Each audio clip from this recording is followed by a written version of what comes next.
l'article 7 de la Constitution pour dire que la personne humaine est inviolable, elle est sacrée. Nous allons voter cette proposition de loi interprétative parce qu'elle est juste, elle est équilibrée, elle est équitable, elle ne vise personne. Je vous remercie. Merci beaucoup. La liste des orateurs est épuisée. J'invite Monsieur le vice-président Amadou Ba, numéro 2, pour venir répondre aux différentes interpellations des collègues.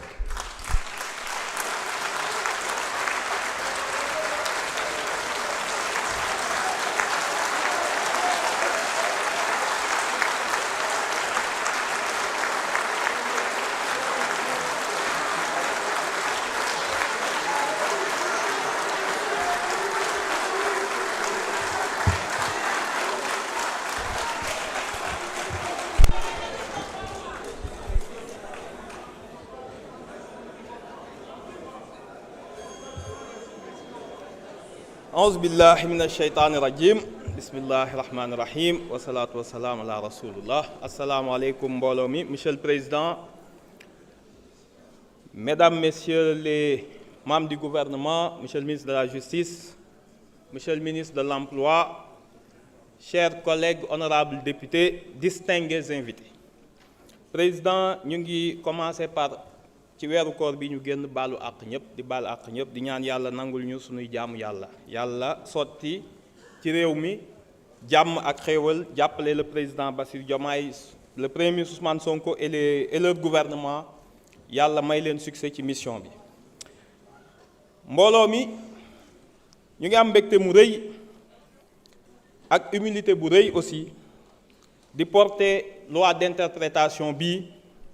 sur la loi d'amnistie bi ñu fi voté woon en 2024. damay am d'abord une pensée di ñaanal maître Khoureychi Ba comme niñ ko fi waxe woon mu nekkoon nit ku baax bokk ci pool d'avocats yi nga xam ni bi réew mi jaxasoowee dañoo jëlal part peuple bi ak ñi nga xam ni ñooy les plus démunis mu nekkoon ci ku ñu ràññee ñu ñaan yàlla jéggal ko xare ko àjjana. ñu ngi profiter de l'occasion pour nuyu le pool d'avocats yi nga xam ni ñoo doon jàppale victime yépp te tey seen ñaari éminents représentants nekk fi muy maître Ciré Clédor ak maître Juan Branco ñu ngi leen di nuyu et à travers vous le pool d'avocats ji Bamba Cissé jiite kook ñoom maître Macodou Ndour ak ñoom ñépp ñu ngi leen di nuyu ak maître Sow. tey dañuy am une pensée d'abord pour ñi nga xam ni ñàkk nañ seen bakkan ci xeexal seen réew pour la liberté ñu xam responsabilité bi ñu teg fii ñun tey xam cër bi nga xam ni yoreel nañ ko le peuple sénégalais bi nga xam ni moom du waa Pastef rek seen xeex peuple sénégalais moom moo renverser l'histoire. am na ku fi toog sànq naan ay délinquants peuple sénégalais bi jël délinquants yóbbu leen palais indi leen assemblée boo woowee ñoonu délinquant yow dañuy am kersa qualifié li nga nekk. tey jii dañuy wax ak ñi nga xam ni ñu bari ci ñoom bis bu doy waar la tey ndax dafa am ay ministres yu fi nekkoon ay membres gouvernement yu fi nekkoon ay victimes nekk fi ñun ñëpp ñu bokk salle bi te ñoom ñu ngi seen jàmm di wax loolu di wane grandeur ak sacrifice bi ñi nga xam ni ñoo doon xeexal réew mi di témoigner. te may wax yéen ñi nga xam ni yéenay victime yi te ñu bari ci yéen nekk ci kaw toog fii dama bëgg ngeen xam ni ñaari mbir am ngeen ko te dootul dañ te boo gisee ñu mën a toog ak ñii te dóoruñu leen gaañuñu leen malgré li ñu def c'est parce que mérité wu ñu suñu colère il le mérite même pas. parce que ñun ku yàlla di xeexal da ngay moytu di fayoon toog melentaan da nga koy moytu. parce que ñun dañoo nekkoon ci situation bu xaw a jafe peuple sénégalais ay grands hommes politiques nekkoon nañ fi mener ay combats peuple bi yóbbu leen pouvoir ñun suñu situation le peuple nous a porté le peuple Babacar Ndiaye honorable wax na ko moo amnistie lu raw amnistie la defal ndax ki ngeen woowee terroriste woowee ko force occulte mu jël ko teg ko ci palais bi ni moom laa wóolu ci Sénégal loolu doy na pour désaveu leneen li nga xam ni moo ci nekk te moo tax waruñu topp ñii fii tooguñu fi pour fayantoo tey ñun yàlla dafa def te yéen laay waxal yéen ñi nga xam ni vous êtes les victimes les combattants de la liberté am na loo xam ni am ngeen ko te xaalis du ko jënd te dara du ko jënd quand les livres d'histoire dañ koy bind ci Sénégal ñii li leen dal bu ngeen ko xamoon da ngeen leen di ñaanal yërëm leen du ngeen fayantoog ñoom parce que fii ak 10 15 20 30 ans quand on parlera de l'histoire du Sénégal ku ne ci ñun sa doom ak sa sët dina dem école jàng événement yi ni la papa wala maam ban camp nga bokkoon bi sénégalais di xeex seen liberté te jàpp naa ni ku ne di nga fier bis boobu ni maa ngi woon ci camp ñi doon xeexal peuple bi am na ñoo xam ne dinañ rus a wax bokk nañ ci camp APR wala Benno Bokk Yaakaar moo tax ma ni la ñii jar ñoo fayantoo lan moo xew ba indi loi bi 2011 dégg naa li ngeen fi wax yéen amnistie dalee na dal avant amnistie bi parce que ay yéen ñëpp ñi fi nekkoon ministre Benno Bokk Yaakaar yéen ñëpp autant que vous êtes ñi fi nekkoon ay député def naa 5 législatures 10 xam nga lu leen fi teg 2011 le peuple sénégalais s'est battu mu am 14 morts ñu taal ay kër taal ay bus dàq fi benn ministre boo xam ni dañ ko bëggoon lyncher publiquement moo tax yéen ñëpp ngeen nekkoon fi ay ministre ak ay député Thierno Alassane Sall Aïssata Tall Sall ay nit ñoo xeex ñu rey leen dëkk bi tàkk ngeen leen di woowee des héros et des libertés tey ngeen bokk kambee bëgg nit ñi ay délinquants lañ ay terroristes respecté leen ñiy xeex pour leur liberté parce que liberté boobu ñooñu faatu woon moo tax ngeen toog fii da ngeen gaaw a fàtte fii ngeen toog assemblée vous avez donné 10 millions à chaque victime Maître Sidiki Kaba vous n'avez pas de mémoire parce que da ngeen a gaaw a am amnésie vous avez donné 10 millions pour chaque victime tey ngeen ni même victime yi amuñu droit à une indemnisation te fii ngeen toog jox leen 10 millions damay ñëw ni la événement yi xew laa bëgg a ñëw rapidement pour ñu comprendre. Sénégal honorable s'il vous plaît monsieur Diaw mag warul wax yenn yi buñ la tontoon say doom lan la ñuy xalaat noppil ngir yàlla bàyyi nit ñi ñu liggéey bàyyil perturbé bi arrêtez quand même. damay ñëw wax ce qui s'est passé réellement ba indi loi d'amnistie bi parce que rappeler le contexte dafa baax bu ñu nekkee ak yéen bi ngeen jiiñee benn homme politique dans la tradition bi ngeen am di éliminer ngeen am lu ngeen ko jiiñ tuumaal ko l'histoire donnera raison à qui que dossier ba taxoon ngeen di sonal nit ñi faat bakkan yi fan la mujj ci corruption de la jeunesse yéen a ko disqualifier seen bopp ci koo xam ni teewul donc jaru ko woon. Dès le lendemain, le ministre de l'Intérieur Antoine Diome daal ni ñi doon xeex dafa am ay forces occultes yu leen infiltrées identifiées daal ni day dénoncer des actes de nature terroriste foofu ngeen commencé seen rhétorique bi leen permettre après état d'exception bi ngeen am ak le permis de tuer fan ngeen ko jëlee ngeen bind benn mémorandum bi ngeen bind sur les événements de mars yéen a ngi ko publié avril muy document 24 pages boo xam ni kan moo ko c'est un document officiel du gouvernement sénégalais parce que c'est l'unité d'impression de la présidence moo yore copyright bi donc document officiel ngeen wax ci ñaari mbir bi Antoine Diome ne dafa am ay forces occultes le 4 avril les forces de défense et sécurité weddi ko ci ngeen commencé abandonner FDS yi ndax dans ce document à la page 6 et 7 li ngeen ci wax lu leer la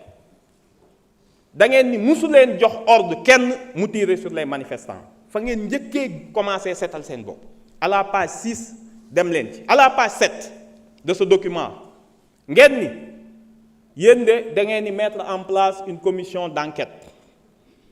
ana commission d'enquête ba c'était en 2021 ñu passé 2021 on arrive aux événements de juin 2023 foofu am solo parce que c'est un tournant aussi ñu def conférence gouvernement premier ministre Amadou Ba jiite ko Ismaïla Madior Fall toog ministre de la justice ministre de la défense nekk fa Abdou Karim Fofana nekk fa et le ministre de l'intérieur Abdou Karim Fofana ni les nervis c'est des gens qui voulaient défendre leur quartier loolu la wax c'est des gens qui voulaient défendre leur quartier bi ñu leen acculé Antoine Diome defaat déclaration le 4 juin daal ni waxoon naa y avait des forces occultes et des nervis ci dëkk bi ñoo xam ni ñoom ñoo tiré sur la population ngeen may weddi tey gis ngeen ko on a vu les images à la télé maître Aïssata Tall Sall daal di dem parlement européen ñu yabal ko fa mu ne Sénégal li fa xew laa leen di nettali ñu ne ko lan la devant le parlement européen mu ne sa population son peuple bi nekkoon en révolte en réalité et ce sont ces termes dafa am ay forces yu leen dugg tapis dans des mouvements salafistes qui veulent s'emparer du pays et mettre à terre la République contexte bi dafa am solo pareegu leen ngeen dem bind un livre blanc histoire dafa baax ñu koy rappeler lépp li may wax ay documents la livre blanc sur les événements de juin bi ngeen demee lan ngeen wax il y a des forces occultes yoo xam ni ils ont tiré sur les manifestants ils ont tiré sur les forces de l'ordre yéen a ko bind yéen a ko wax mais ngeen teg ci mbir mu xaw a doy waar bi ngeen pare ngeen ni y a eu que 15 morts on est en 2023 dans un document officiel du gouvernement tudde ko livre blanc sur les événements de juin ngeen ni y a eu que 15 morts lii mooy le contexte lu tax ngeen voté loi bi baax taxul déedéet da ngeen a xëy reporter élection président Macky Sall dafa reporter élection devant la pression de la communauté internationale parce que li mu doon liggéey moo doon 3e mandat ñëpp xam nañ ko musuñoo publier laaj bi mu laaj conseil constitutionnel ni ko ndax mën naa def 3e candidature conseil bi ni ko déedéet mënoo ko mu reporter élection yi daa di dem woote dialogue Pastef demul cohérence su Pastef demul ci dialogue ba lañ ni day def amnistie biñ ñëwee mu ne day voter amnistie waa Pastef ni ko ñun ñu ngi lay déglu ci sa amnistie yaag sa dialogue demuñu ñun reporté wuñu ay élection amnistie bi ngay voter lu leer lañ lay laaj lan lañu wax sur les crimes de sang parce que au début li mu ci bëggoon def c'était d'abord les crimes économiques gars yi ni leen Covid bi du ci bokk de moo tax ngeen bind loi bu bon dinaa ci ñëw tuuti may rappeler contexte bi ba pare donc bi ngeen ñëwee ngeen xam ni reporter élection foog ngeen teg dara ci table bi il fallait des mesures d'apaisement loolu moo tax te lu tax mu teg amnistie bi en attendant la décision du conseil constitutionnel parce que li mu bëggoon mooy te voteel ngeen ko mu toogaat 1 an ba le 15 décembre 2024 bu toogoon ba 15 décembre 2024 ci la doon permettre mu gagner 1 an de présidence mën a préparer la relève te bu boobaa lu mu ñu diggoon dinañu nax lii mooy contexte bi saraxuñ leen ñaanuñu leen santuñu leen bi ngeen ko indee question bi ñu leen posé commission moom lañ leen posé fii en plénière est-ce que les crimes de sang ci lañ bokk du haut de quelle autorité xamuñu ko madame la ministre mii fi teewoon dem commission ni acte de torture bokkul ci loi bi ñépp dégg ko c'est dans le rapport de la commission c'est un élément factuel yàlla ci baaxam indi lu tax problème interprétation am ndax coow li yàgg naa bëri mu dem 7TV bërki Dembo Ndiaye ku mu neex nga dem seetaan mu ne les actes de torture li ma waxoon du dañ elle est constante dans ça acte de torture yi bokkul ci loi bi waaye ñi ñu rey ak ñi ñu faat ci la bokk aveu weesuwul loolu ñu ne ko defal ndànk yow devant un juge lan moo indi interprétation te abrogé wuñu mais benn juge mënu la xam ni ngeen tëggee loi bi lan moo ci bokk ak lan moo ci bokkul ndax yéen ni ngeen bindee loi d'amnistie bi baaxul amnistie loi bi juróomi article ngeen ci sànni fàtte ngeen sax ku bëgg am na koo xam ni sañ naa wax bëgguma amnistie loolu la ñuy wax le droit à une révision bu la neexee nga ni bëgguma amnistie man j'étais innocent ñu ubbiwaat sa procès da ngeen koo fàtte ci texte yi ñun waxuñoo ak yéen en réalité on parle avec le conseil constitutionnel parce que dégg naa ñu bëri ñu ne da ngeen waroon saisir conseil constitutionnel ngeen laaj lu ñuy laaj conseil constitutionnel da ngeen a fàtte ni conseil constitutionnel wax na ci amnistie avec la loi Ezzan mais du ngeen lire texte yi ñu bind du ngeen lire décision yi du ngeen lire sax texte yi nga xam ne yéen a ko produiral seen bopp conseil constitutionnel dafa ne gouvernement législateur am na droit un pouvoir illimité xool ban crime lay dugal ci amnistie lu ko neex la ciy def loolu la wax en 2005 ñu ne ko ah bon mu ne waaw am na droit def ci lépp waaye nag waroo leen a fàtte le droit des victimes ndax amnistie lu mu effacé je parle sous le contrôle de monsieur le procureur monsieur le ministre de la justice infraction pénale mais pas action en réparation civile bokk ci donc loolu yëpp da ngeen ko fàtte ci texte bi bindal ngeen ñu benn texte boo xam ne lii ngeen ci bind ngeen ni mars 2021 ba février 2024 lépp loo xam ne xew na fi ñu mën ko qualifier de crime wala de délit wala de crime mooy lu ñu la mën a tëj fukki at ak lu ëpp ak lu ñu la mën a tëj ba fukki at ñu ne loolu lépp amnistie nañ ko mooy article 1 ñu ne waaw mais boo nee lépp mën nañ ko amnistier quand ça se rapporte à des manifestations wala mu am motivation politique loolu day impliquer les crimes de sang même si nee nañ tey xamuñu lan mooy crime de sang mais ñëpp xam nañ ko liñ ci jublu ñu ne loolu leerul ñun la taxoon ñu voté wuñu loi bi ci la ñuy dellu si waat ñu ne ñu non mënoon ngeen ko abroger lu tax abroger woo leen mais abrogation c'est un terme juridique boo xam ne bañ koy wax voté guñ loi bi mais boo demee ba voté ko mu am ay effet monsieur le ministre de la justice xam na lan la ñuy defee amnistie da ngeen defoon ni dañ bëgg a protéger suñu bopp képp koo xam ni avant amnistie bi moo tax nga génn kaso kenn mënatu laa delloo kaso parce que bu ñu amnistier le procureur day def réquisition au juge d'instruction ni ko jëlal une ordonnance de non-lieu bu jëlee ordonnance de non-lieu kenn mënatul ubbi loolu donc ñun mucc nañ ba pare bu doon dañoo bëgg a mucc ku peuple bi def lu mag amnistie lan ngay doyee amnistie bay làqatu dinañ leen wax lu tax ñu ubbi ko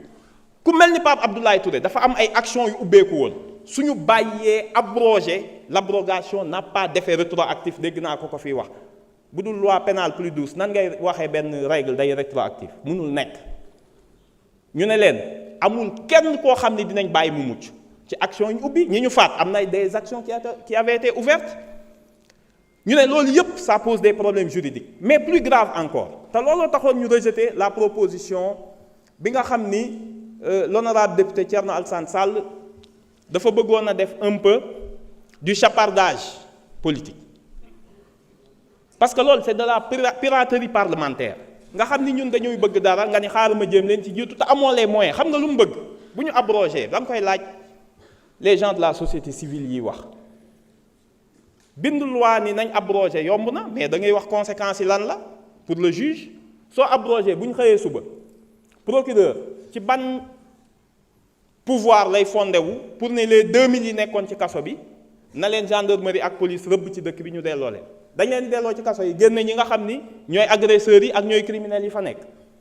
boo nee da ngay abroger il faut nga wax les conséquences pratiques ñi nga xam ni dañ leen condamné woon yàlla def amuñu temps def appel parce que ñoom bi ngeen yéen da ngeen doon raaf ku ngeen jàpp bu ñu koy jugé bu tëddee 3 mois ngeen condamné 3 mois bu defee tëddee 6 mois ngeen condamné 6 mois pour mucc mais kooku il avait 1 mois pour faire appel boo abrogé droit d'appel am boobu day dellu si waat après 1 an lan la ci texte yi wax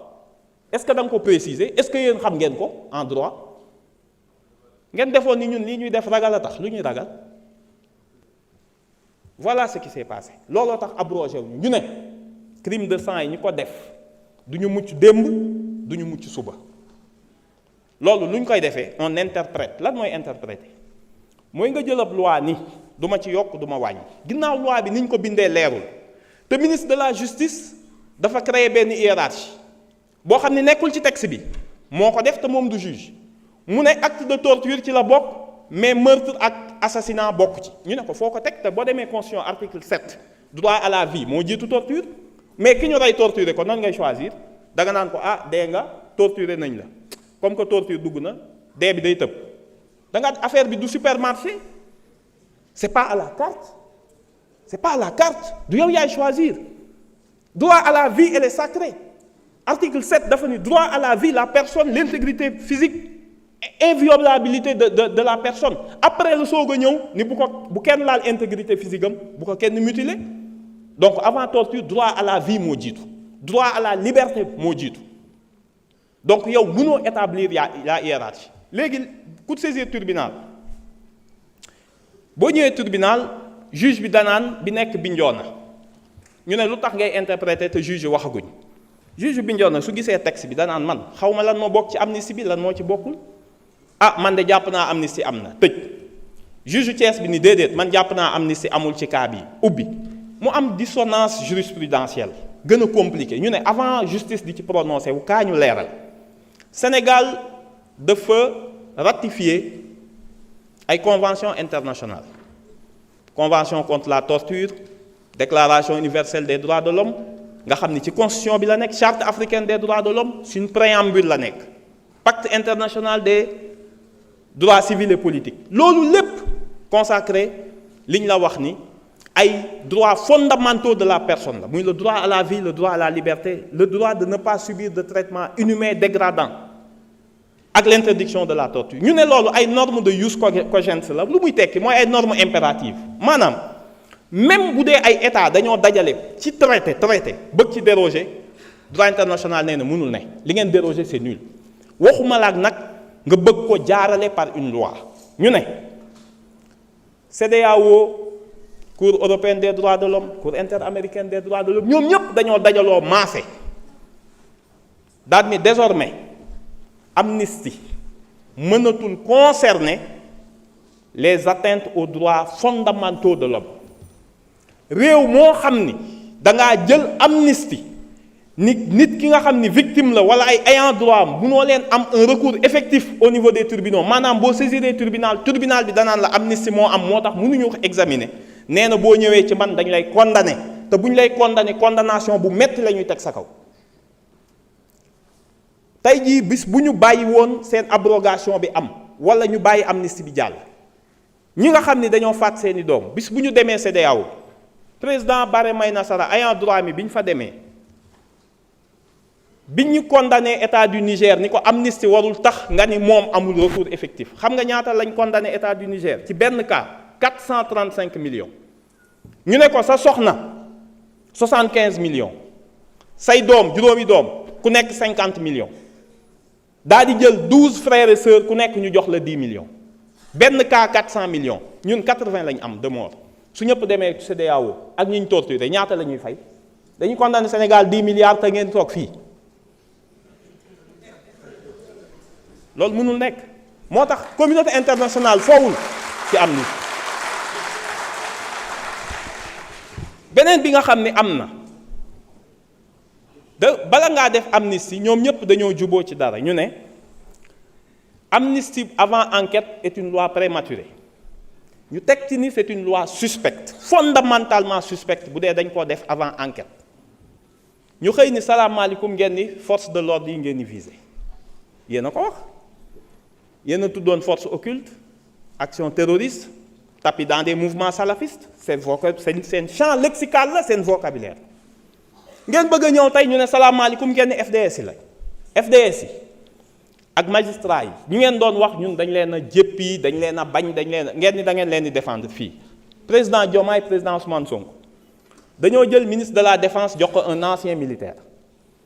jël ministre de l'intérieur jox ko un ancien gendarme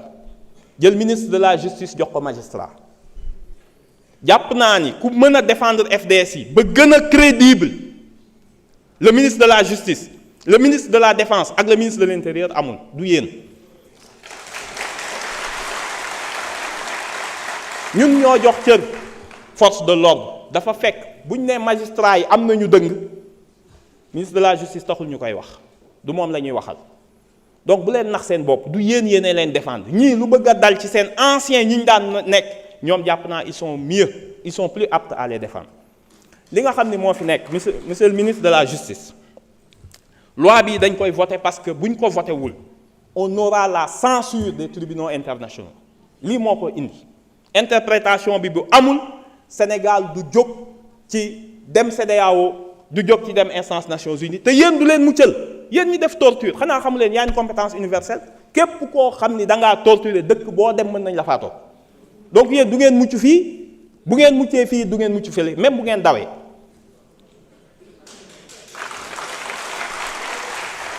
donc ñun li ñu wax mooy musuñoo bañ dañu ni loi bi li mu wax dafa leer, moom la Pastef mës a wax, moom le peuple sénégalais mës a wax. Les assassinats, ray, faat bakkan, torture, traitement inhumain dégradant, disparition forcée de personnes, bokkul ci loi bi. Quelle que soit motivation ñaanay, indifféremment de leurs auteurs. Loolu jeexal na wax kan ngay nëbb nañ bàyyi yoon leeral kan moo doon faat bakkan mais yow kan moo doon faat bakkan rek nga ni ñun nga bëgg a viser lu ngeen di nëbb amu fi te dafa am leneen lu am boo leen dénier un droit en recours effectif li ngeen comprendre justice transitionnelle day dox ci ñeenti fànn bi ci ëpp mooy boo bëggee justice am paix sociale am il faut que victime yi am lu ñuy wax investigation droit à l'investigation kooku procédure bi mënta ñàkk ñu enquête ñu juger ñu sanctionner ñu réparer am bu am solo ñu am une garantie de non répétition loolu mooy lan ñun liñ paree soxla ci loi bi bu paree wax naa la 2011 dañoo faat ay bakkan pour ngeen ñëw ci nguur gi ñun bëggatuñu kuy ñëw ci nguur di ñuy faat ay bakkan dañuy changer toutes les procédures dañuy fexe à partir de cette loi et de cette justice ba nit ñi xam situer responsabilité mais ce qui est plus important mooy ñu xam ni bis bu bakkan faatootee il faut que les FDS xam les règles d'engagement dinañ xam kan moo yore fetal bal bi kan moo ko yor su nit gaa faatoo rek xam nañ kan moo tiire jaratul ñuy wax kan ak kan la loolu lañ ci njëkk a jublu bi ci topp amatul benn procureur boo xam ni sañ ngaa signer certificat de genre de mort koo xam ni dañ koo rey par balle nga ni par accident la sañatoo ko sans autopsie sañatoo ko dañuy changer code pénal dugal ci code de procédure pénale ay règles yu bees yoo xam ni manifestation bu amatee mënoo ko def manifestation bu amatee dinañ protéger les médecins ba nga xam ni doo ko forcer mu bind ay termes yoo xam ni da ngaa damm baatu nit ki mu ne kii da doon geesu baat bi xaw a kale parce que loolu moo fi am pourquoi ñu am 15 morts officiellement ñëpp xam ni 86 la parce que da ngeen a suul ay nit xam ngeen ni tey seen yaram yàqu na Sénégal fan lay jëlee ay moyens pour ubbi leen xool kan ak kan moo ko rey li ngeen def xam ngeen ko bu baax a baax victime yi pour ñu defaru il faut ñu delloo leen àq ak yelleef boobu moo tax loi bi dinañ ko voter avec fierté te xam ngeen ci dara. Je vais essayer de résumer un peu en français ce que j'ai dit après avoir rendu hommage à Maître Khoureychi Ba et à tous les avocats dont 2 éminents avocats personnalités qui les représentent ici, Maître Ciré Clédor et Maître Juan Branco. Et à travers vous, tout le pool d'avocats. Je rappelle juste qu'on a proposé l'interprétation de cette loi d'abord de façon primordiale pour permettre au Sénégal de se conformer à ses obligations internationales. Vous savez, on peut saisir le Conseil constitutionnel pour demande d'avis. Le Conseil constitutionnel l'a dit et répété, même dans la loi ESAN. Il n'est pas compétent pour apprécier la conventionnalité. C'est-à-dire qu'il ne peut pas apprécier la conformité d'une loi à un traité international,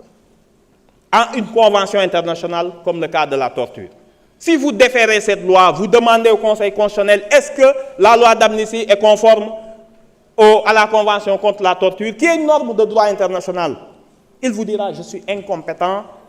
La loi organique sur le Conseil constitutionnel me donne seulement la compétence pour apprécier la conformité d'une loi à la Constitution, mais pas la conformité d'une loi à un engagement international. C'est par méconnaissance que vous dites il faut demander l'avis du Conseil constitutionnel. Ce but de ce texte interprétatif n'est ni d'ajouter quoi que ce soit, n'est pas de désigner des responsables,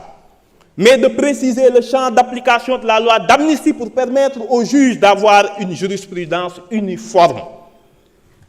Chaque infraction, chaque acte, chaque fait constitutif de violation des droits de l'homme porte sa propre motivation. S'il y a un assassinat, le juge est obligé d'ouvrir et de rouvrir le dossier. S'il s'agit d'autres cas, il sait que ça ne fait pas partie. Donc, personne n'est visé. Chaque infraction porte sa propre motivation. Ce n'est pas l'auteur de l'infraction qui vient en bandoulière dire au juge « Moi, j'ai tué, j'avais une motivation politique ». Que nenni, ça ne se passe jamais comme ça. S'il y a un mort, c'est que ce n'est pas lié aux manifestations. Vous pouvez proclamer en avoir eu la motivation. Vous pouvez établir un lien qu'il y avait un rapport imminent, direct et immédiat avec les manifestations. Ça ne vous sauvera pas des poursuites. L'autre élément qu'on a oublié dans la loi d'amnistie, qui est le droit à réparation. Toute loi d'amnistie qui n'a pas prévu de droit à réparation est présumée nulle et non avenue ab initio, vous le savez mieux que nous. Nous, on a juste rappelé le principe. Donc, on n'a rien modifié. Qu'est-ce qu'on a modifié dans le champ de la loi? La loi avait un spectre extrêmement large, couvrant toutes les infractions de nature correctionnelle ou criminelle, dès lors qu'ils se rapportent à des manifestations ou peuvent avoir une motivation politique. Ça ouvre la voie, comme on dit, ça ouvre les portes à toutes les fenêtres. Bien sûr, n'importe qui pouvait se prévaloir, les nervis pouvaient se prévaloir de ces dispositions. On a dit, pour que le Sénégal ne soit pas condamné, devant les instances internationales, il faut que la loi soit conforme aux traités qu'on a librement souscrits et qui ont une valeur supérieure aux lois. Les crimes de sang, les meurtres, les assassinats, les cas de torture, les traitements inhumains dégradants ne font pas partie de la loi d'amnistie. Et à partir de ce moment, tout juge a les armes juridiques pour pouvoir dire, de prime abord, dès lors qu'on lui présente une infraction, dès lors qu'une victime se présente devant lui, si le cas qui lui est soumis relève de l'amnistie ou pas. Voilà ce qu'on a voulu établir. On fera le pardon après, mais l'obligation de non-répétition nous oblige à cette loi d'interprétation. Merci. Merci beaucoup, honorable.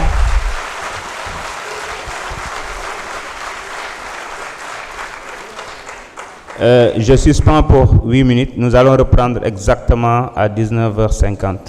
20h moins 10.